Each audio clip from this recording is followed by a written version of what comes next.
Hello everyone, এটা ছিল আমাদের নর্থ বেঙ্গল ডে 2 ভ্লগ। আর সেদিন ছিল আমাদের শিটংয়ের লাস্ট ডে।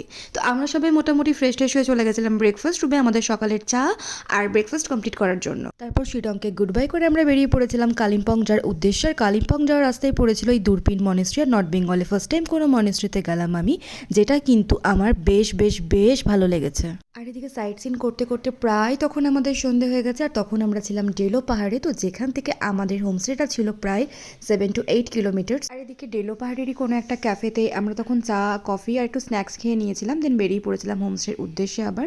তো এদিকে হোমস্টে ঢুকতে ঢুকতে আমাদের প্রায় তখন 7টা-8টা। হোমস্টেতে চেক ইন করে আমরা সবাই রেডি হয়ে চলে এসেছিলাম নিচের এই লনটাতে। আর ওনাদেরকে ফোন করে আগের থেকে আমরা বলে দিয়েছিলাম যে আমাদের 3 কেজি চিকেন বারবিকিউ লাগবে। তো ওনারা সবটাই প্রিপারেশন করে রেখেছিলেন। আর যাকে ছাড়া সেদিনের সন্ধ্যাটা আমাদের ইনকমপ্লিট ছিল।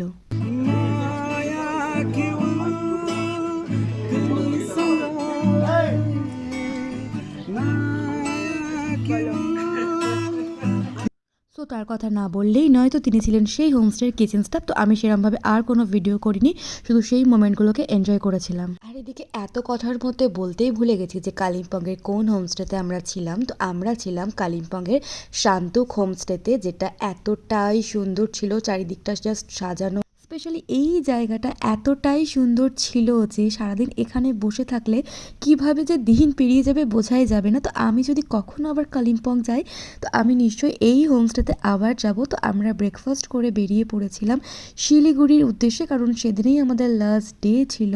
আগের দিন যেহেতু আমাদের হোমস্টেতে ঢুকতে ঢুকতে অনেকটা রাত হয়ে গেছিলো বলে আমরা কোনো রকম কোনো ভিউই বুঝতে পারিনি। তো সকালবেলায় ঘুম থেকে উঠে যখন এত সুন্দর পাহাড় দেখছি চোখের সামনে, আমাদের লিটারেলি আর এখান থেকে বেরাতে ইচ্ছা করছিল না। দেন হোমস্টে থেকে বেরিয়ে দেখছি আমাদের লাগেজগুলো প্যাক করা হচ্ছে। তো আমরা কালিম্পংকেও অতপর গুড বাই করে বেরিয়ে গেছিলাম সোজা শিলিগুড়ির বেঙ্গল সাফারির উদ্দেশ্যে। তো মাঝখানে আমি অনেক ভিডিও নিতে পারিনি, কারণ আমার ফোনে একদমই চার্জ ছিল না। বেঙ্গল সাফারিটা আমাদের কোনো প্ল্যানের মধ্যে ছিল না, যাই হোক একটা সাডেন প্ল্যান হয়ে গেছিলো সেই মোমেন্টে। হ্যাঁ, ভিডিওটা অনেকটাই লং হয়ে গেছে, তোমাদের সাথে আবারও দেখা হবে নেক্সট একটা ভিডিওতে। So stay tuned.